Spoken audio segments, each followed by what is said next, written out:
Hello and welcome. This video is a complete solution to the mechanics paper of the year 2003 May-June session. I'm aware that it is not all questions in this paper that may be a challenge.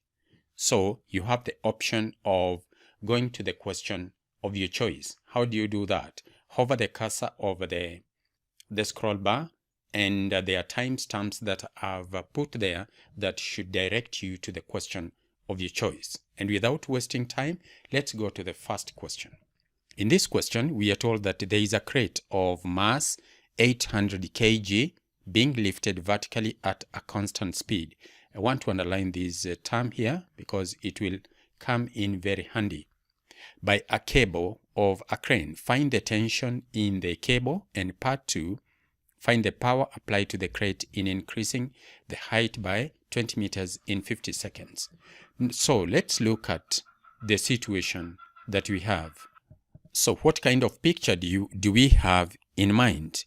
The crate is over here and its mass is 800 kg. It is being lifted using this crane, and there is tension in the crane T. It is that tension that we are required to calculate. So this is one of the forces that is acting on the crate. The other force acting on the crate is its own weight. And we can get the weight of the crate by multiplying its mass by the value of the gravitational field strength. And since the mass is 800 kilograms and the value of G is 10 Newton per kilogram, we get the weight of the crane to be 8,000 newtons. So this is the second force acting on the crane vertically downwards, while the tension is acting upwards. What is the direction of movement of this crate? It's moving upwards. How is it moving? It's moving with the constant speed. Since it is moving with a constant speed in a straight line, its velocity is uniform or constant. When the velocity of an object is constant, its acceleration is 0. And if the acceleration is 0, it means the resultant force acting on that crate is 0. What are the conditions that must be fulfilled for a system of forces to be in equilibrium? Because this is one form of equilibrium. It is dynamic equilibrium. It means that the forces acting on this system in one direction must be equal to the forces acting on it in opposite direction. So at this point, it's enough to say that the value of T will be equal to 8,000. We can go ahead and prove this using Newton's second law of motion. So we obviously know that if there was any acceleration on this object, it will accelerate upwards. So we have this double arrow which represents the acceleration. So when we resolve the forces upwards and we use Newton's second law like that, this is the resultant force acting on the crate. And this is the acceleration which produced by this resultant force on the crate. So since the acceleration is upwards, the resultant force must be upwards. That tells me that the value of T is greater than W. This moves me to the next general idea which you must have. When you're given two forces acting on an object and they are acting in opposite directions, then in order to get the resultant force, you simply need to subtract the smaller force from the bigger force. In this case, it will be T minus W. T minus W, and W is 8,000. How do I know that it should be T minus W instead of W minus T? Of course, this is the mass, and the acceleration we have said is 0. This one here, it is 0. So how do I know it should be T minus 8,000 instead of 8,000 minus T? It is very easy. There are two ways of getting this. One of these is to ask yourself, in which direction is this object accelerating? And you can see it is accelerating upwards. That is proof that the force which is acting in the direction of the acceleration is bigger than the force which is opposing that direction or that movement. In this case, that's why it is t minus 8,000. Another way of knowing that it should be t minus 8,000 is, of course, looking at their magnitudes. In this case, I can't use this second option because I don't know the magnitude of t. In fact, it is t that I've been asked to find. So it's important to take care of certain concepts or physical quantities that are mentioned in the question, speed and the fact that it is constant. You can see how it helps us to go through all these. In which case now I can get the value of t to be 8,000 newtons. And that will be the answer to the first part. Let's look at the second part, where we are required to calculate the power applied to the crate in increasing the height by 20 meters in 50 seconds. How do we calculate power? From first principles, power is given by the work done divided by the time taken. Work done is equal to the force applied on the object times the distance moved divided by the time taken to move that particular distance. And you can see all this information is given. The force exerted on this object is 8,000 newtons. The distance moved is 20 meters. And the time taken to move that distance is 50 seconds. And if you use your calculator, you should be able to get 3,200 watts or joules per second. Or you can just say it is 3.2 kilowatts. So that is how you can do that part. Maybe you remember this, that power is equals to force times the speed. You can see that that speed is obtained here. Distance divided by time will give you the speed.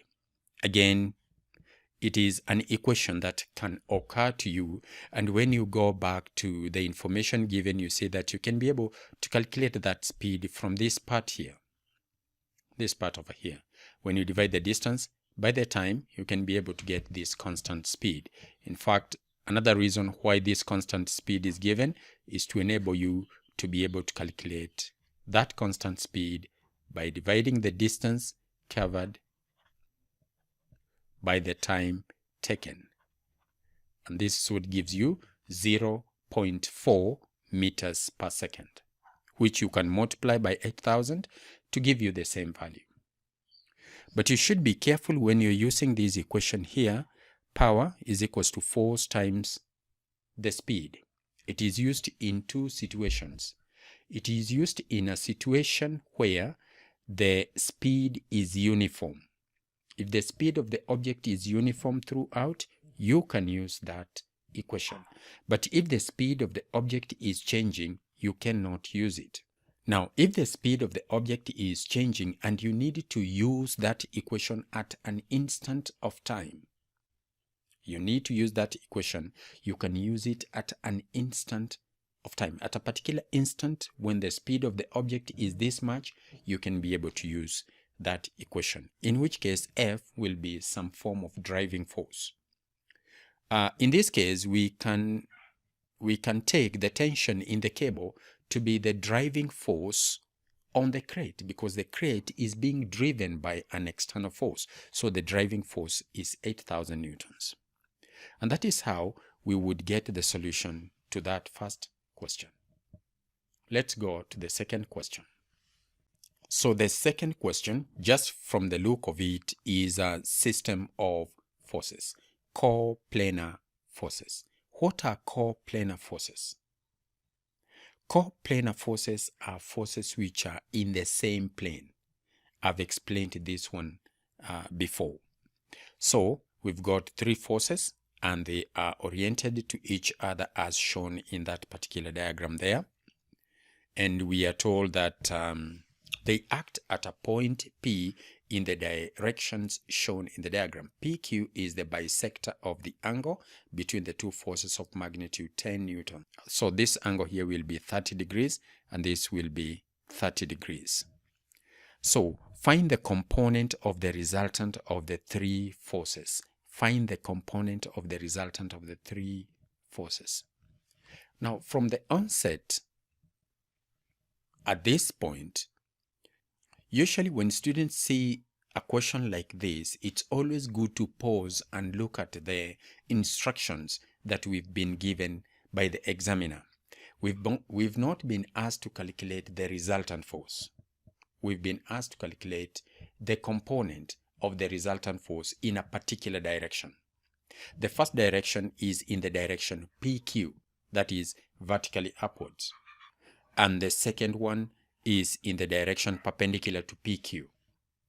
Of course, here the examiner is just directing us that every time we resolve or we find the resultant force, we proceed in a particular way. The first one is to resolve all the forces in a particular direction and then resolve the same forces in a direction which is perpendicular to the first component. Very important to realize this. So let's go ahead and see what we do. At this point, I'd like you to remember that each force, when you resolve each force, you resolve it twice. For instance, in this question here, you can see the 10 Newton force, I've resolved it vertically upwards, in which case I'm going to get this one to be 10 cos of 30 degrees. We've said that this is 30 degrees. And how we got 30 degrees is by dividing 60 by 2. Of course, this other one here is also 30 degrees. So I'm talking about the first 10 newtons here, and this will give us 8.66 newtons.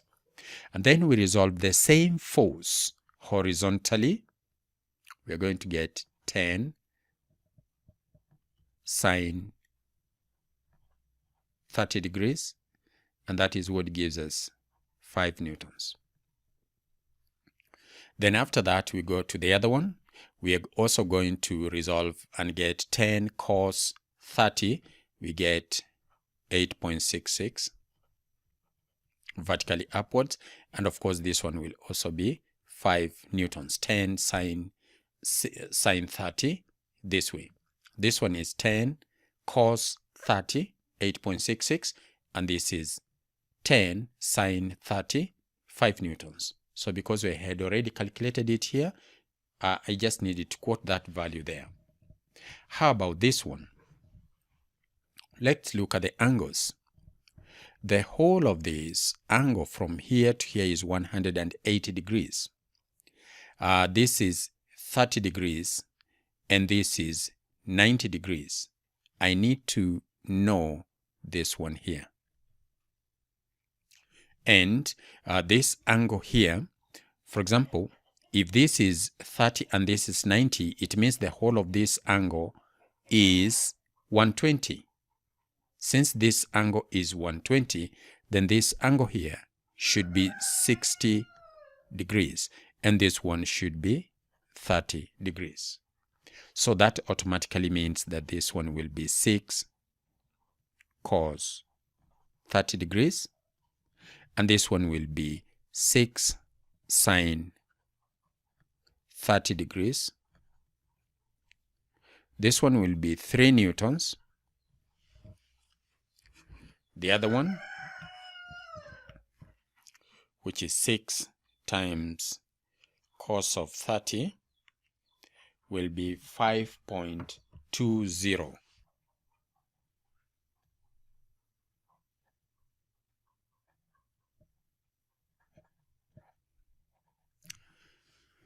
So I have resolved this force twice, horizontally and vertically.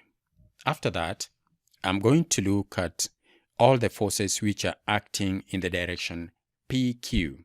So when I resolve in the direction PQ, that is vertically upwards, I'm going to get 8.66 plus another 8.66. And then from that, I can see that the 3 Newton force is acting in the opposite direction. So I'm supposed to subtract that. So we have seen there are 2 forces which are acting in the direction PQ, and that is 8.66 and another 8.66. But the 3 Newton force is acting right in the opposite direction. And again, we see a situation where we have been given 3 forces. 2 of them are in the same direction, and 1 is acting right in the opposite direction.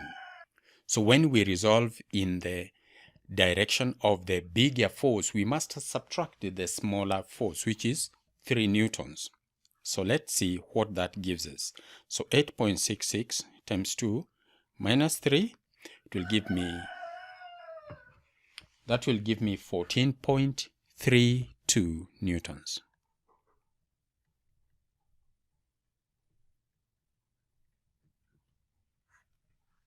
That one there. How about in the direction perpendicular to PQ, that is horizontally?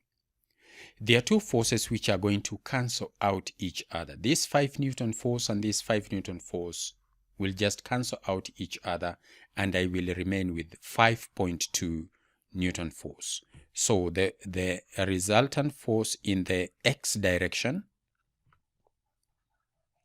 will be 5.20 newtons.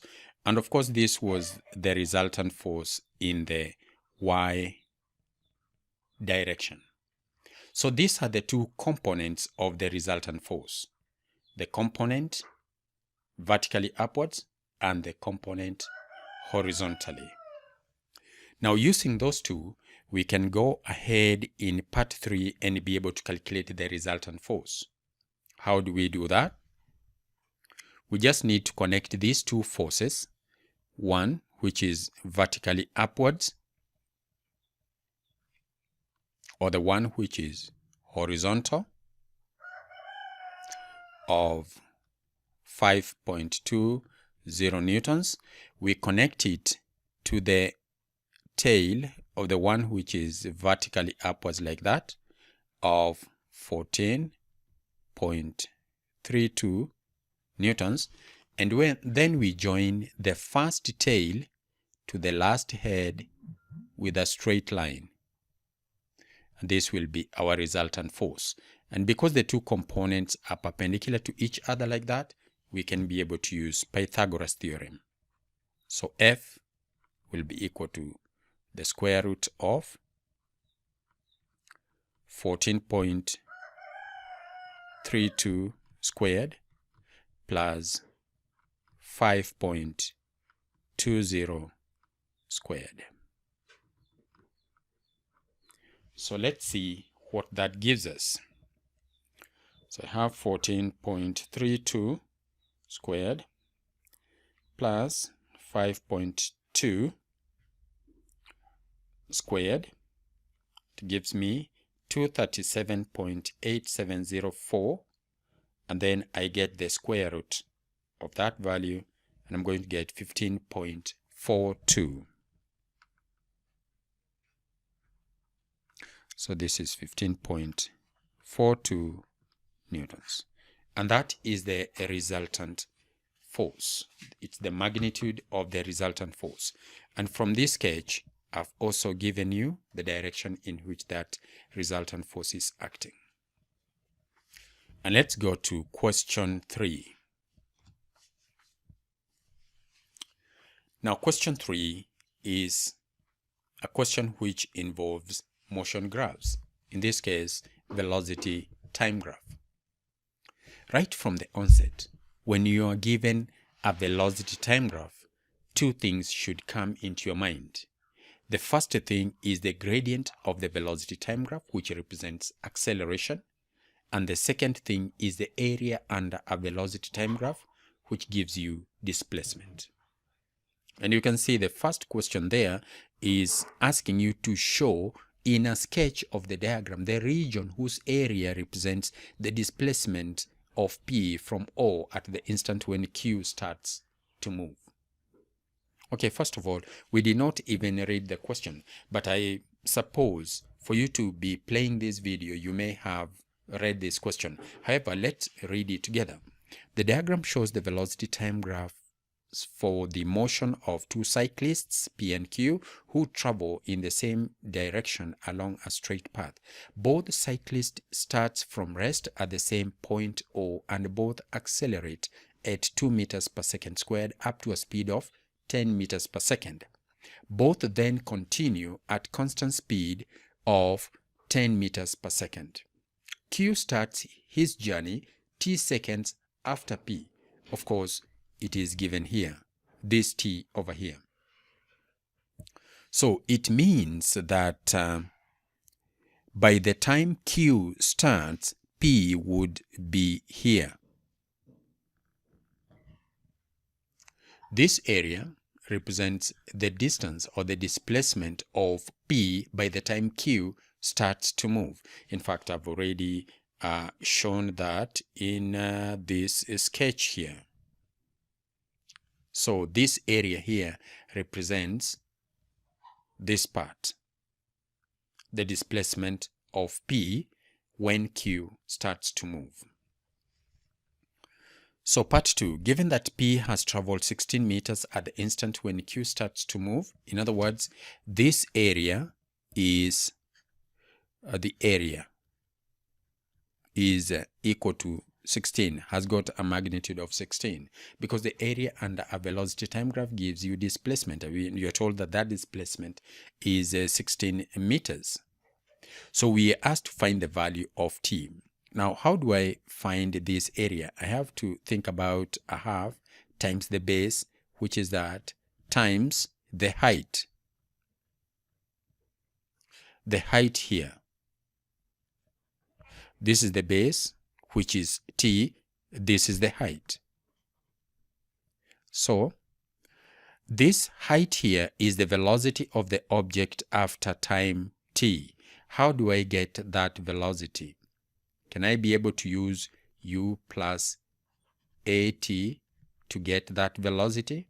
In which case, u for P was 0, a is 2, and the time it has taken to get there is this t that is given here.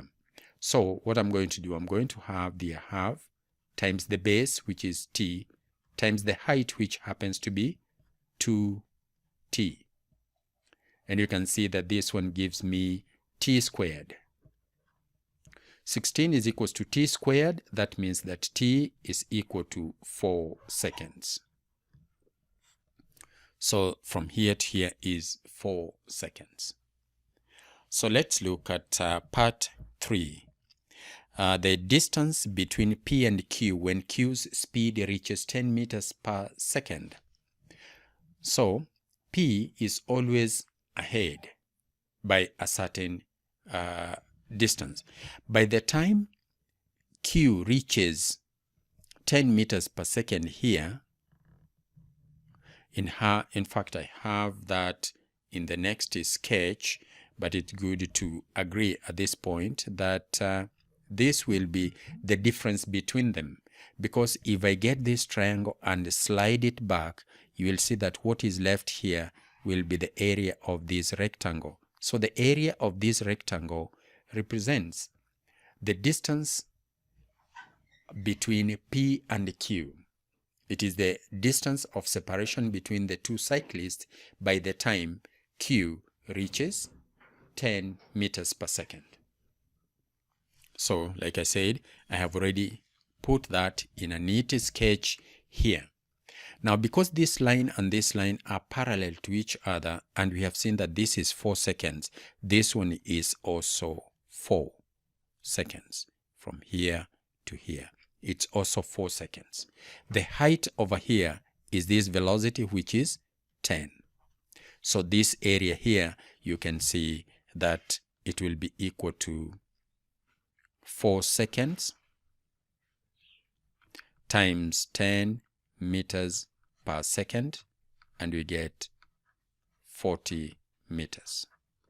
So the separation between the two bodies, the two cyclists, will be 40 meters when Q's speed reaches 10 meters per second.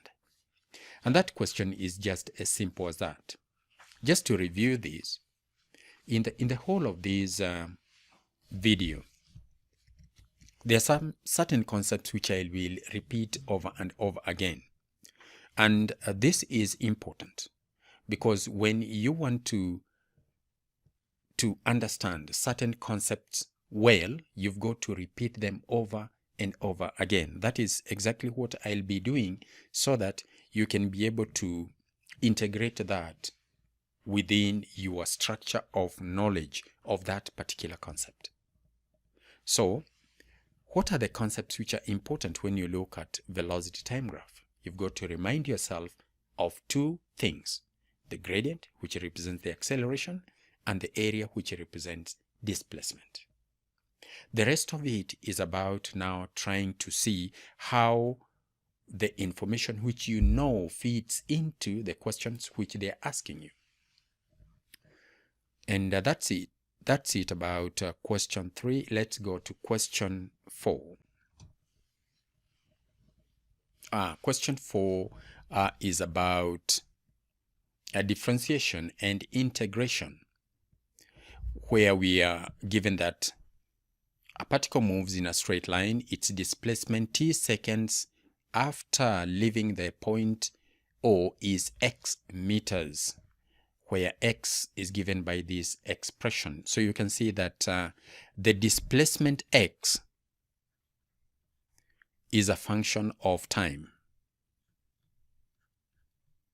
And it got that expression there, half t squared plus 1/30 t cubed. What this means, when the displacement is given as a function of time, it's more like when you are given y as a function of x. Meaning, for example, you may be told that y is equals to x squared plus 2x, something like that. And then you're asked, what is the value of y when x is 1? So you'll say the value of y when x is 1 will be, so you put your 1 there, 1 squared plus 2 times 1, and everything will be 1 plus 2, which is 3, whatever units of y that you have there. So this is exactly similar. I can get the value of the displacement at a particular, after a given time interval, because I just need to substitute that time interval here, and I get it. The other thing you should remember in this kind of working is the definition of velocity and acceleration. We get velocity by differentiating the displacement with respect to time. Because velocity is the rate of change of a displacement. In this case, when we differentiate, we get these two, we put it over here, we multiply it by this constant, and we can see we get 1, because a half of 2 is 1. And then we get that variable, t, its power will reduce by 1. So t2 minus 1 is t raised to 1, which we don't write, so it remains like that. The other one will be a third, 1/30 times this 3. When it drops here, it becomes a 3 like that, and then we have t. The power will be 3 minus 1, which will be 2. And the expression for the velocity will be t plus 1 over 10 t squared. And now we are being asked, and you can see that the velocity is a function of time. That expression is a function of time. So we can get the velocity when the time is 10 seconds. And over here I'm going to have 10 plus 1 over 10 times 10 squared. And you can see this 10 squared is 100. A tenth of that is 10. 10 plus 10 is 20 meters per second. That will be the velocity when time is 10 seconds. Let's look at part 2. So this is part 1. So in part 2, we are asked to calculate the value of t for which the acceleration of the particle is twice its initial acceleration.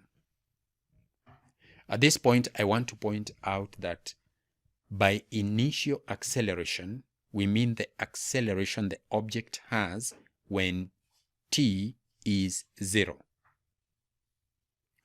And can we be able to get that initial acceleration? Of course we can. All we need to do is to get the acceleration, the expression for acceleration, by differentiating the velocity with respect to time.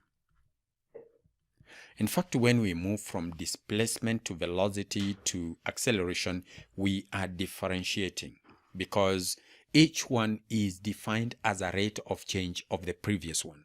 For instance, velocity will be defined as a rate of change of displacement, in which case we do dx dt, while acceleration is the rate of change of velocity, in which case we do dv dt. In other words, I've already got the expression for time. I want to differentiate that.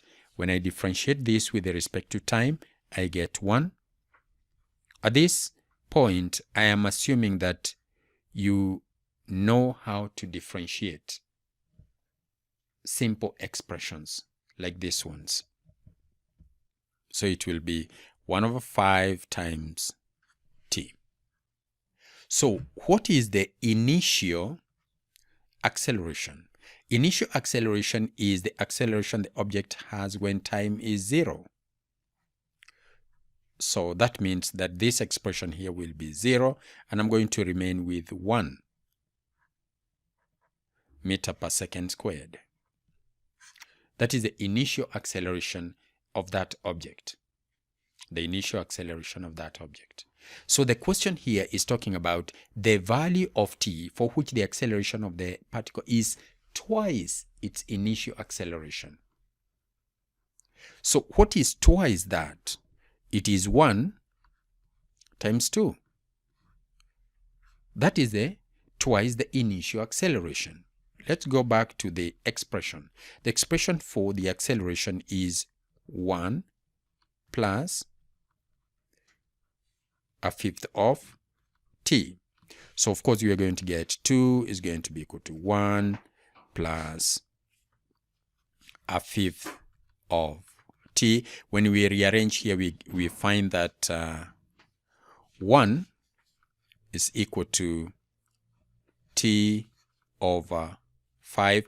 And when we multiply both sides by 5, we find that t will be equal to 5 seconds.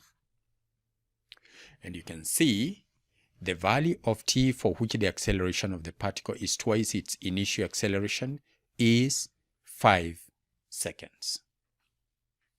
So, what is the take from this question? I'd like you to remember this, that when we move from displacement to velocity to acceleration, we are differentiating. Of course, the reverse, we will be integrating. And let's go to question number 5. So in question 5, S1 and S2 are light inextensible strings. In my video of the solution for the May-June 2002, I stated the need of understanding what is meant by light inextensible strings. So if you want to understand more about that, the use of this term, light inextensible strings, because in Mechanics 1, the strings they will give you will always be light and they will be inextensible.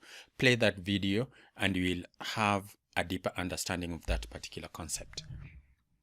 A and B are particles each of mass 0.2 kilograms. Particle A is suspended from a fixed point O by the string S1, and particle B is suspended from A by the string S2. The particles hang in equilibrium as shown in the diagram. Equilibrium, this is static equilibrium. The kind of equilibrium we dealt with in question 1 was dynamic equilibrium. This is static equilibrium. But in either case, in equilibrium, there are two conditions which apply. In Mechanics 1, we deal with the first condition where the resultant force is 0. That basically means the sum of forces in one direction should be equal to the sum of forces in the opposite direction. Having been given that, we are asked to find the tension in S1 and S2. How do we do that? Let's look at the forces which are acting on the system. That this system has basically two particles which are connected via this string here. Let's look at this string. This string is exerting or is pulling this object vertically upwards with some tension. We can call tension 1. The same string is pulling the support with the same amount of force, T1. So at this point, I want you to remember that strings or tension in strings is represented by two arrows which point towards each other. But the two arrows have got different meaning. This first arrow pointing vertically upwards is the amount of force which this string exerts on the mass A, while this other tension pointing vertically downwards, although it's got the same magnitude as this one, is the amount of force that the same string exerts on the support. Either way, the tension is the same. When we come to string number 2, this string will be pulling A vertically downwards with a tension which we can call T2. The same string will be pulling B vertically upwards with the same amount of magnitude of the force, T2. Again, they mean different things. Another force which comes into play is the weight of each one of these two objects. Its weight is 2 newtons vertically downwards, and the weight of this one is also 2 newtons vertically downwards. So A is acted upon by 3 forces: T1, its own weight, and T2, while B is acted upon by 2 forces, T2 and its own weight. And since this system is in equilibrium, the easiest force to calculate here will be T2. Of course, you can start by writing down the expressions the way you wish, but you will be able to see that even if you are to start by writing T1, the forces which are acting on A will be T1 vertically upwards, should be equal to the forces which are acting on A vertically downwards, which is 2 plus T2. That could be an expression that you form the first time, then you realize it's got to unknown. So you've got to look for a way of forming the second one. And the second one is given by looking at the forces which are acting on a B.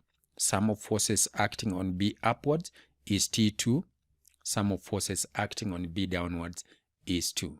And you can see T2 is directly equal to 2 newtons, So you come here and substitute that 2 newtons here, and you find that this one will be 4 newtons. So T1 is 4 newtons, while T2 is 2 newtons. So that is just as simple as that. Now let's look at situation number 2. We are told that the string S1 is cut and the particles fall. The air resistance acting on A is 0.4 newtons. And the air resistance acting on B is 0.2 newtons. We are asked to find the acceleration of the particles and the tension in T2. So in order to do that, I want us to look at the situation where now I've removed S1 and I'm remaining with S2. Let's look at the forces which are acting on B, for example. There will be its own weight, which is 2 newtons, and there will be some air resistance on it, which we've been told that the air resistance acting on B is 0.2. So there will be 0.2 newtons acting on it. At the same time, there will be tension in the string S2. This time we are just going to name it T. How about A? There will be its own weight, which is 2 newtons, and there will be the tension T acting on it, and there is some air resistance on it of 0.4 newtons. 0.4 newtons. This system is accelerating vertically downwards, A, like that, and it is the A that we are required to find. So let's look at the forces which are acting on B. And the forces which are acting on B is T, 0.2, and 2. When we resolve the forces vertically downwards and use Newton's second law, we are going to find that 2 minus the sum of T and 0.2, because that is how we get the resultant force downwards. Because it's accelerating downwards, T must be bigger than the sum of T and 0.2. So you subtract 0.2 and T from 2 to get the resultant force acting downwards. The mass of that particle is 0.2 and the acceleration is A. So you're going to have T minus 0.2, I'm opening the brackets here, is going to be equal to 0.2 A. And I have this one will be 1.8 minus T is equals to 0.2 A. And that is the first expression that I get. Let's see when I apply the same equation on A. When I apply the same equation on A, F is equal to ma, the resultant force on A will be 2 plus T minus what is opposing its motion, which is 0.4, is going to be equal to 0.2 A. Again, I have 2 plus T minus 0.4 is equal to 0.2 A. This one will be 1.6 plus T is equals to 0.2 A. What is it that I'm after? This is the second expression. I'm after calculating A and T. So I'm going to find the difference between them. Just add the two equations together, vertically downwards, like that. And when we do that, we find that T and T will cancel out. When I add here, I'm going to get 3.4 will be equal to 0.4 A. And at this point, I can get the value of A, and that will be 3.4 divided by 0.4. 4, and it will give me 8.5. 8.5 meters per second squared.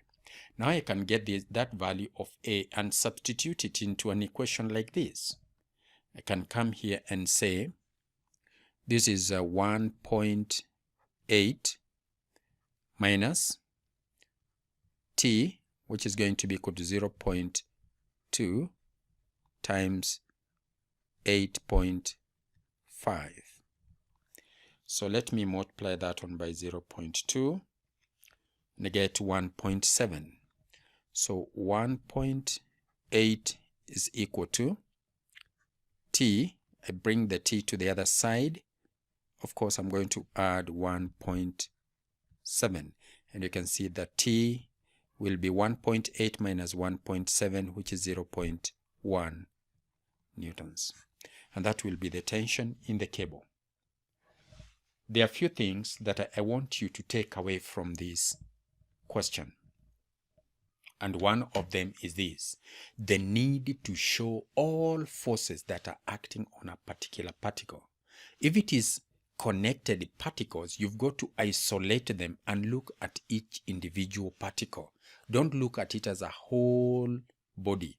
No, separate the two, because you can see the forces which one particle is exerting on the other, they are required. So separate the body so that you have one solid particle, and you're asking yourself, what are the forces which are acting on this system? That is question number 1.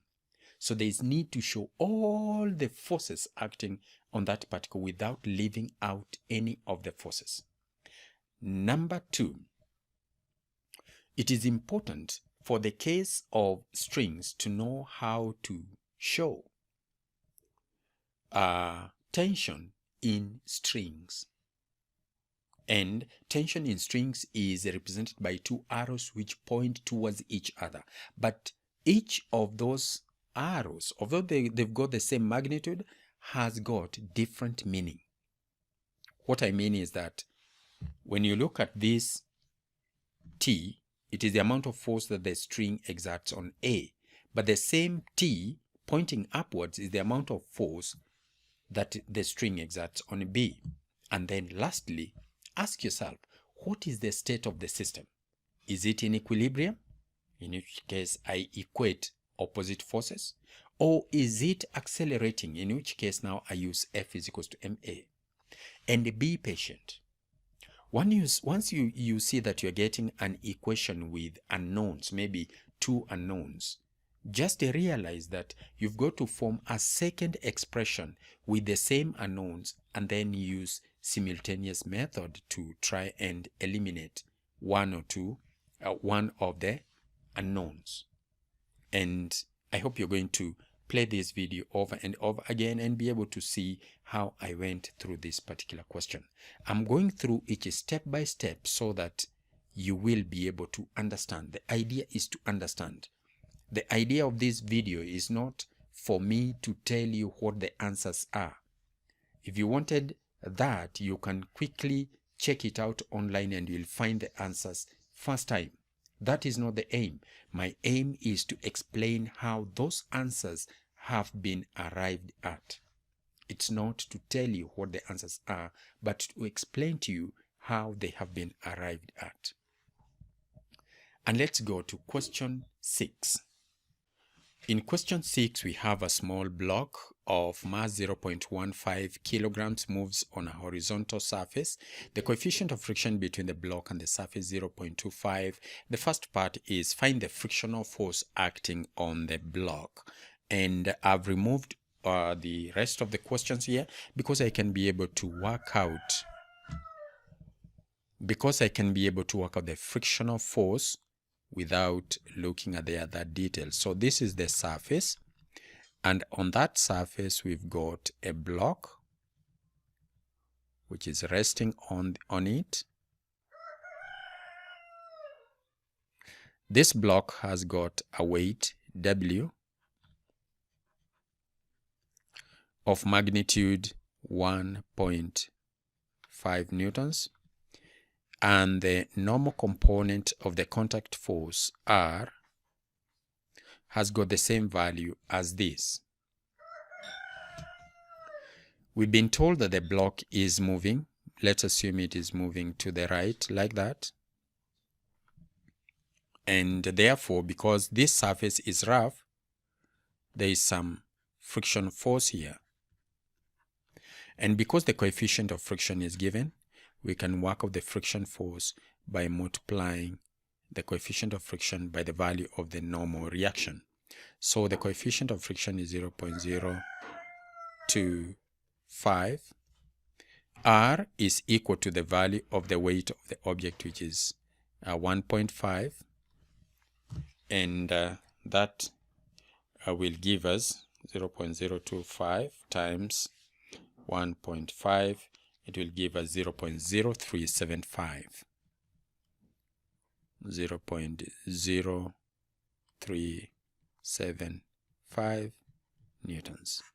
And that is the frictional force acting on the block.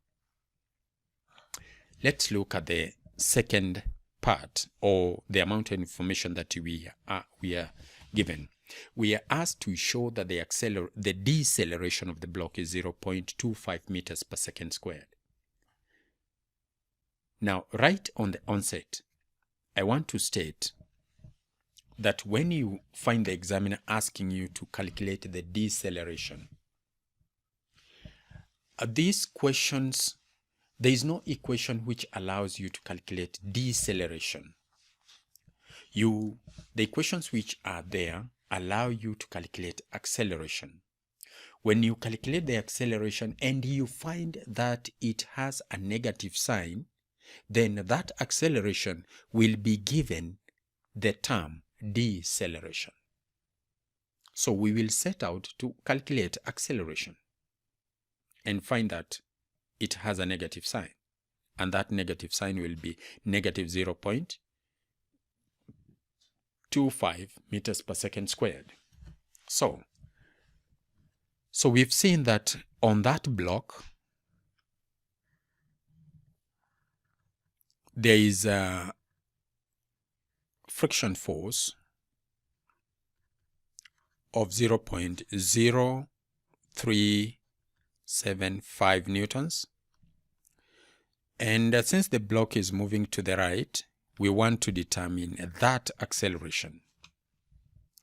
So again, we are going to use F is equal to ma.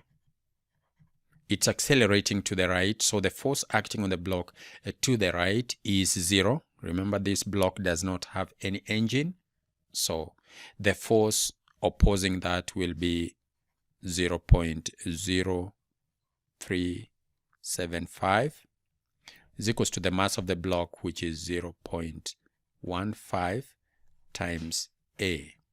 And our A is minus 0.0375.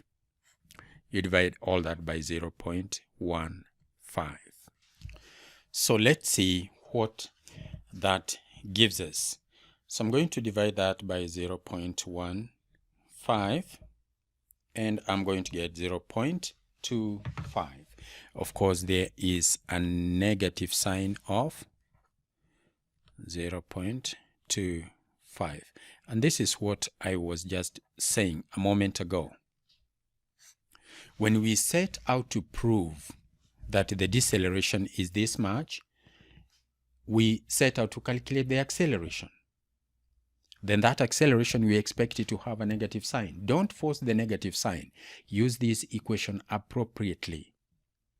I'm sure here I've mentioned something like this block does not have an engine, so it doesn't have a driving force. It is not tied to a rope or a crane which is pulling it, because that is what would provide the driving force on it. It doesn't have any driving force. So the force which is acting in the direction in which it is moving is 0. And since it is 0, we put it there. Why do I write 0 minus this instead of this minus 0? It is because it is accelerating to the right.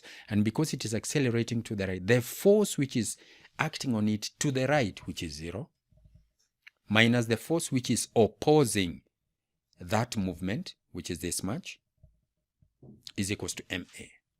So at that point, I know you have understood that part. Let's look at the rest of the information. We are now told that the block is struck from a point A on the surface, and 4 seconds later, it hits a board at point B. So this is the situation that we have. So this is the path. There is point A here. There is point B here. And the time it takes to move from A to B is 4 seconds. The initial speed of the block, that is the speed it has here, is 5.5 meters per second.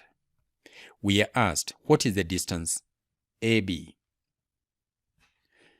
We already know the acceleration it has here is minus 0.25 meters per second squared. So we want that distance. We are not interested in the final speed there. So we can quickly adapt an equation like S is equals to UT plus half AT squared. So the distance AB is equals to S, which is equals to 5.5 times 4 plus a half. The acceleration is negative 0.25 times 4 squared. Let's see what we get here. 5.5 times 4 is 22 plus, of course, there is a negative here. That negative will come here. There is 0.5. There is 0.25. And there is 16. And that gives me 2. And that is 20 meters. So the distance AB is 20 meters. Just as simple as that. What directs me to the choice of the equation to use is what I've been asked to calculate, and I avoid, in this particular part, I avoid calculating the speed at B, and because it's not given, I avoid an equation with V, and that means the second equation of uniformly accelerated motion.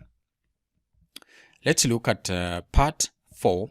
We are now told that the block rebounds from the board with a speed of 3.3 meters per second and moves along the line BA. Find the speed with which the block passes through A. Again now, let's look at the same situation. This is still our point A. This is B. The initial speed it has now is 3.3 meters per second moving from B to A. The acceleration it has,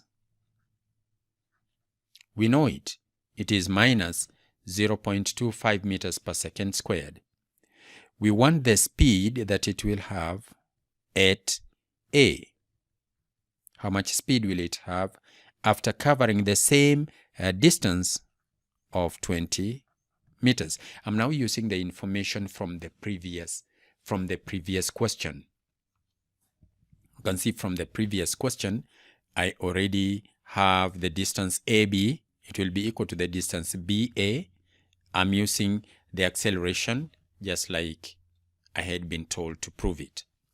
So I want this. Notice that it's not a must that it takes the same amount of time to cover BA. Maybe the time is different. So I avoid the equation with the t. And that means the third equation of uniformly accelerated motion 2as. U is 3.3 squared plus 2 into minus 0.25 into 20. And let's see what this gives me. I've got 3.3 squared. Then I subtract 2 times 0.25 times 20, and I have the square root of 0.89. So this one will be 0.89.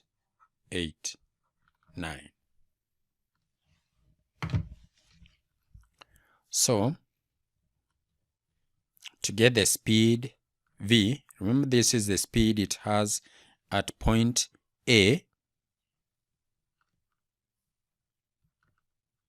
I've got to get the square root of 0.89.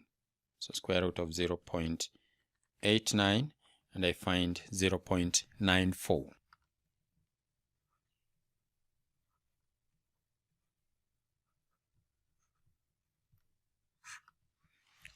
That is the speed it has on its way from B to A. And let's look at the next part. We are asked to find the total distance covered by the block from the instant when it was struck at A until the instant when it comes to rest. Let's look at the situation that we have. It started from A, moved all the way to B, 20 meters. This is A, this is B. Now moved from B back to A, another 20 meters. And we know the speed it has at this point, and then it slows down and stops here. So we need to calculate this extra distance so that we can get 20 plus 20 plus x and get the total distance. Look at the question. It is the total distance moved by the block from the instant when it was struck at A until the instant it comes to rest. So the speed it has here is 0.94 meters per second. Here the speed will be 0, and I need to calculate this distance covered here because I know the deceleration. Again, I want to avoid an equation with the t, and that means the third equation where I'm going to have s is equals to, I'm just making s to be the subject over 2a. The final speed is of course 0 squared minus the initial speed, which is 0.94 squared, which is 0.89 from the previous part, over 2 times 0.25. Of course, there is a negative here. There is a negative here, so that's negative. I put it outside there.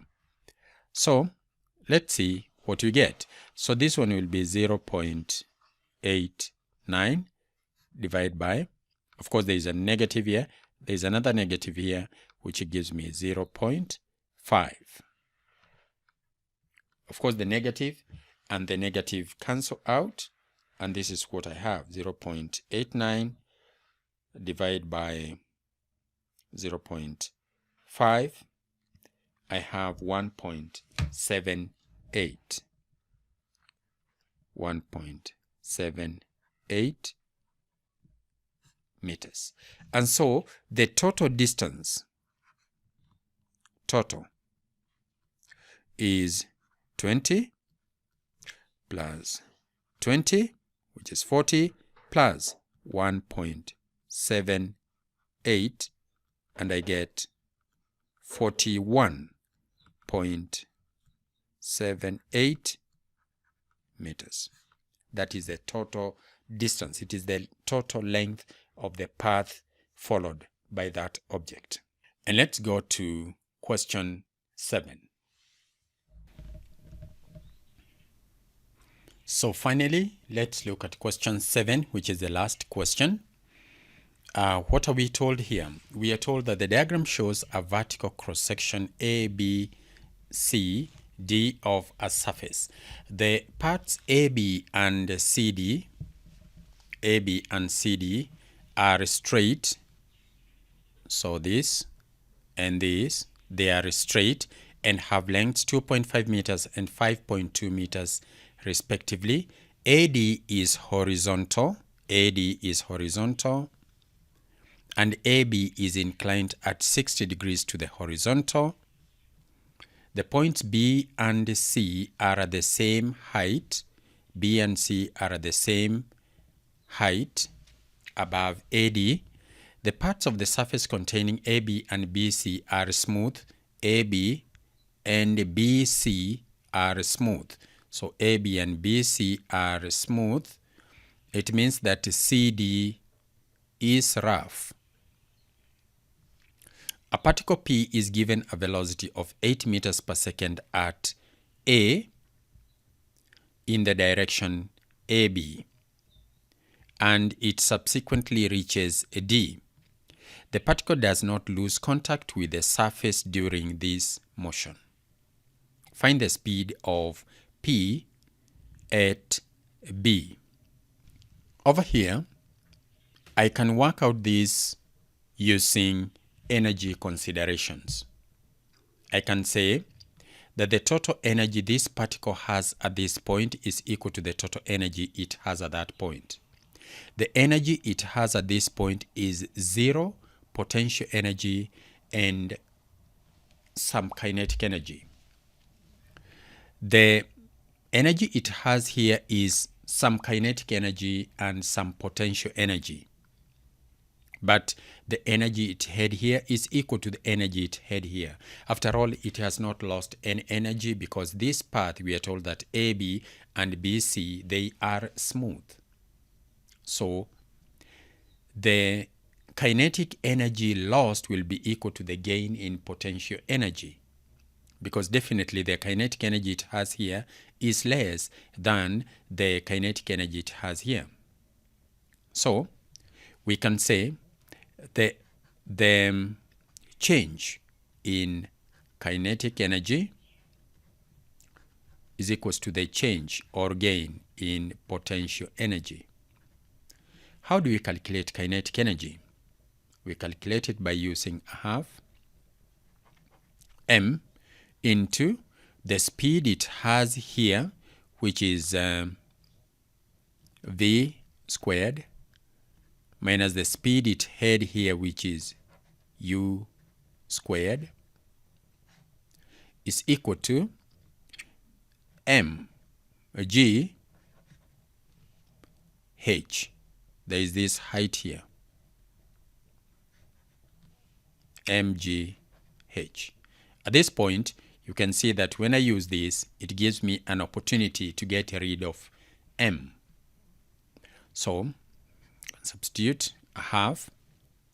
The speed it has at point B, A, we've been told that it was 8 meters per second, so 8 squared, minus the speed it has at B, which is u squared.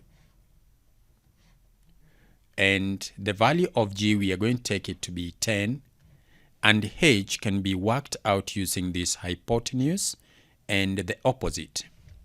We can be able to see that the sine of 60 will be equal to the opposite, which is h, over the hypotenuse, which is 2.5. So h is 2.5 times sine 60. like that. And let's open this bracket and see what we get. So we're going to have a half outside here. We've got 64 minus u squared.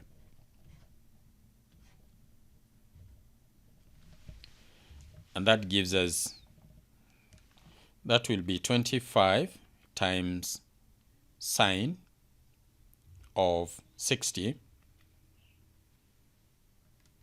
We're going to get 21.65.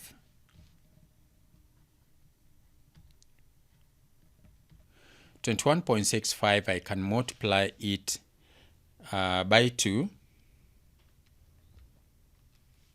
I get 43.3.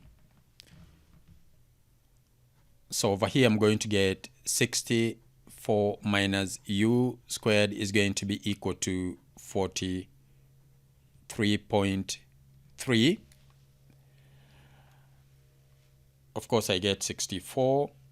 I subtract 43.3. I get 20.7. And then I find the square root of that. I have 4.55. So the value of u is 4.55 meters per second, or approximately 4.6. So the speed it has at point B is 4.55 meters per second. Is it possible for us to use, instead of using energy consideration, we use equations of uniformly accelerated motion? Of course we can, because our value of S is 2.5, U is 8, V is what we are looking for, and A will be the component of G along the incline, of course negative. So that will be the only problem. So A will be, first of all, it will be negative. G, which is 10, and its component this way, sine 60. And now I can get the U by using this equation, 2AS. So it is the V that I want. So this one will be 64, 8 squared, plus 2, this one here. The A will be minus 10 sine 60 times the S, which is 2.5. Let's look at this expression and the expression that we got here. There is 10 times 2.5 sine 60, 10, 2.5 sine 60. It is there. And I've brought this one to the other side, and this one, I've brought this one to the other side, and the U has gone to the other side. So it basically gives us the same value, because you can see this will be 64 minus, let's just go through the motions and see whether we get the same answer. 2 times 10 times sine 60 times 2.5. And I get 43.3.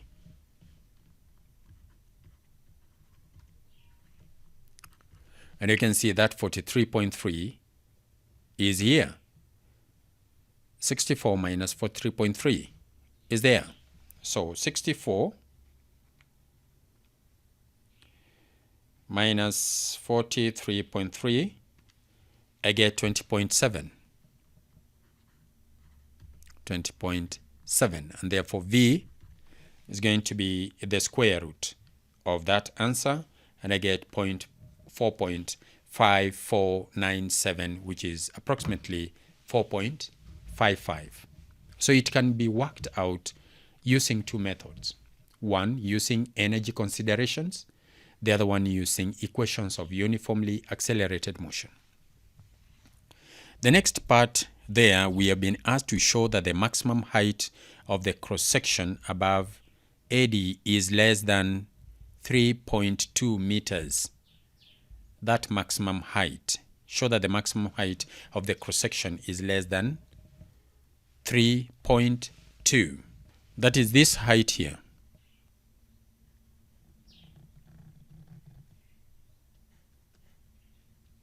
That height. We've been asked to show that h is less than 3.2 meters. So this one requires us to formulate an inequality to begin with, an inequality, so that it flows into the final answer with that expression as the final point. What inequality can we use here? We have to use energy considerations. And what is the energy considerations we are having here? We notice that that point, that object goes beyond this point, and it has even some speed as when it is at this point, it has some speed. Otherwise, it would just stop there. If the kinetic energy it has here is exactly equal to the gain in potential energy, it will just stop there. But it doesn't stop there. So that means that the kinetic energy it has at this point is greater than the potential energy it will have there.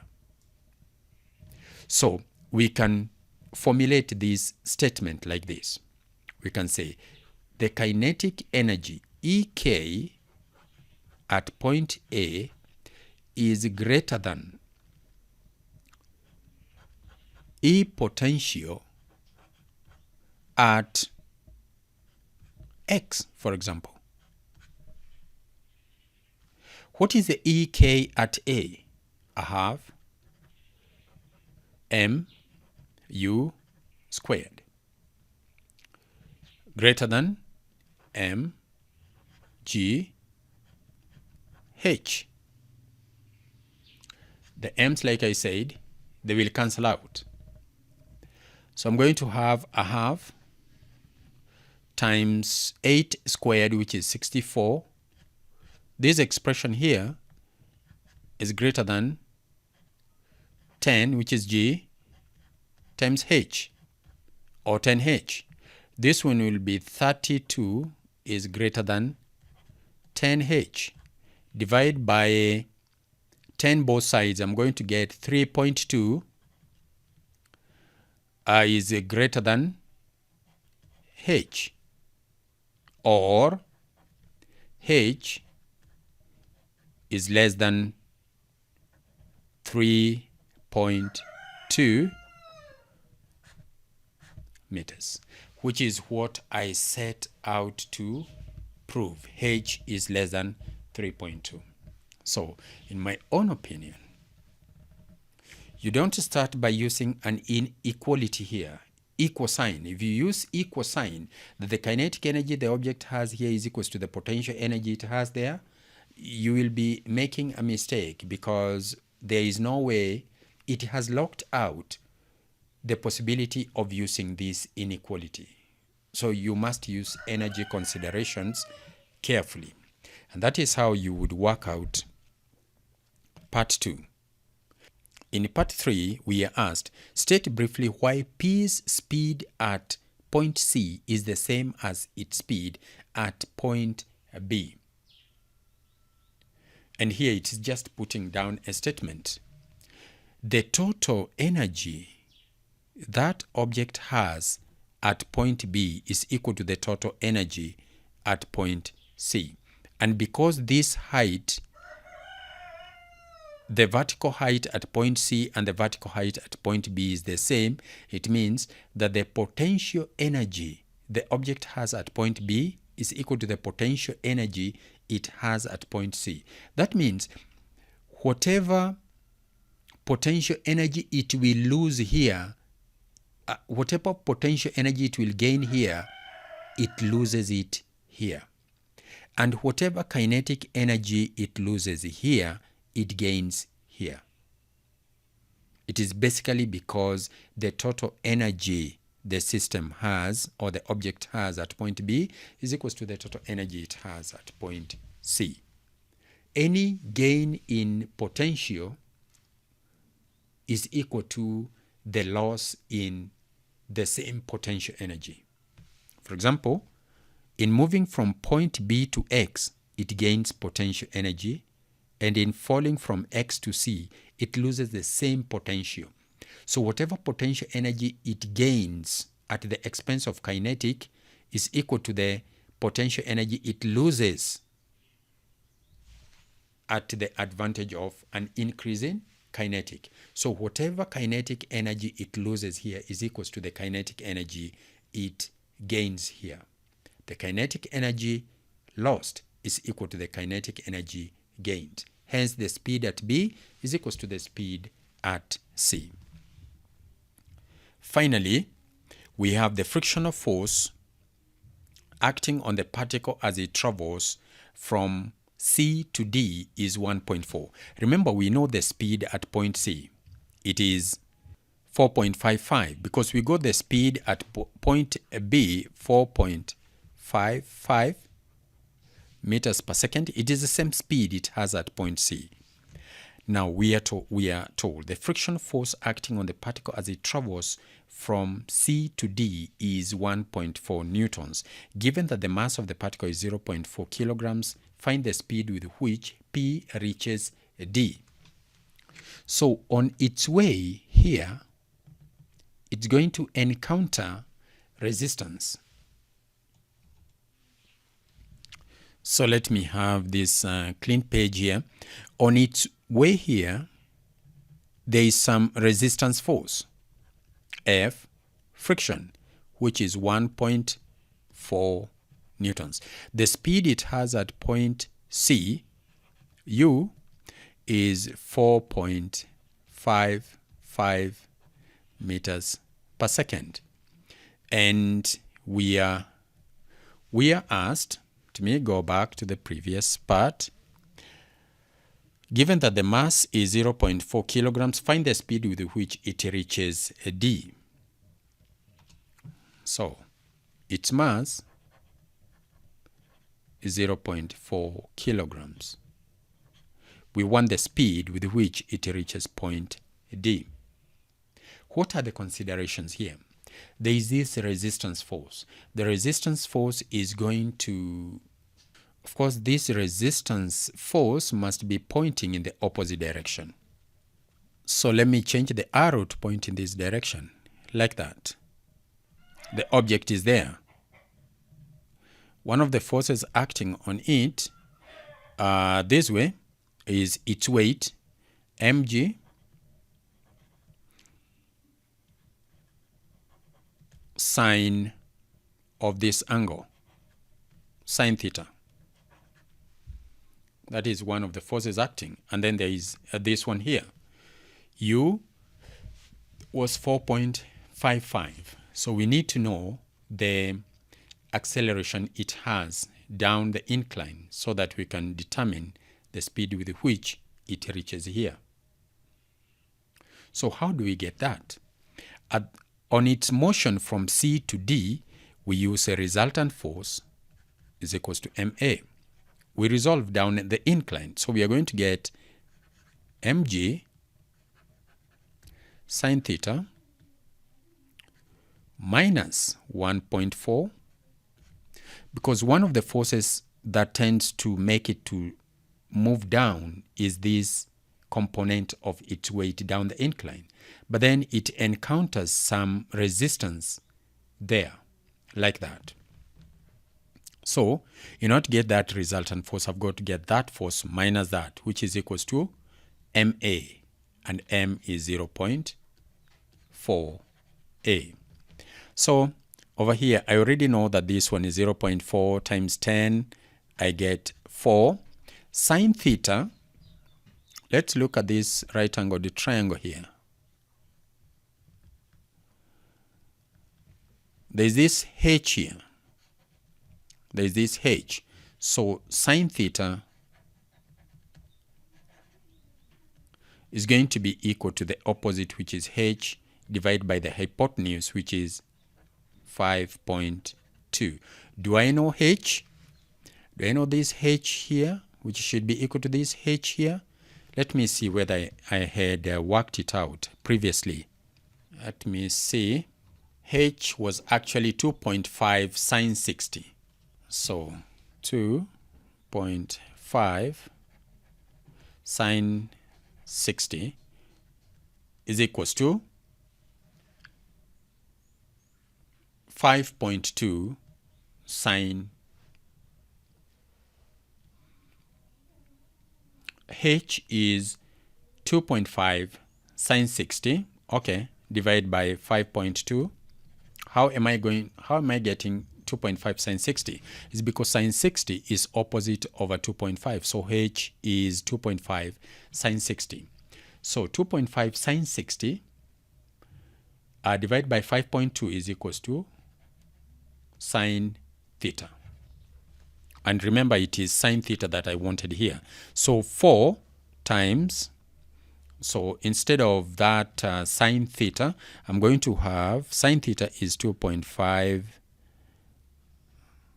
sine 60 divided by 5.2 minus 1.4 is equals to 0.4a.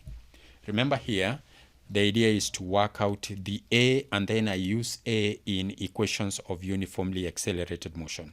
So very quickly, 4 times 2.5 times sine 60 divided by 5.2, I'm going to get 1.665 or 1.6, let's say 67 minus 1.4 is equals to 0.4a. So 1.67 minus 1.4, I get 0.27. 0.27 I divide by 0.4, I get 0.675. So our acceleration is 0.675 meters per second squared. And now, since I've got the acceleration of the object this way, which is this much, I can be able to calculate the speed at this point, because all that I need is the third equation. V squared is equals to u squared plus 2as. Do I know the u? Yes, it was 4.55 squared plus 2. And I've just worked out the a, which is 0.675 times the s, which is 5.2. Again, very quickly, 0.675, I multiply it by 2, and then I multiply that one by 5.2. I get my answer 7.02. So here I've got 4.55 squared plus 7.02. So 4.55 squared is equals to that plus 7.02. I get 27.7225, and my speed at point D will be the square root of that value, which is 5.26. 5.26 meters per second. And that's how I would work out that question. Looks lengthy, but to the best of my knowledge, that would be the method I would follow. In the solution to most of these questions, you may find that there are some concepts I mentioned in the passing, and you might want more information on it. Maybe I take this opportunity to just let you know that there is a course I have at Udemy. If you go to the description of this video below, I've given the link to that course where I've explained in depth each one of the concepts that you need to learn in Mechanics 1. Each one of them. I've taken my time, explained every concept clearly. So if you can have a look at that course, and by the way, it has got several free videos, go through those videos. And if you're convinced that there is more that you can be able to learn in that particular course, just enroll. It will take you just about 7 hours to review all the concepts that I have dealt with in Mechanics 1. So other than that, I'd like to thank you for your patience to be with me all the way from the first question to the last question.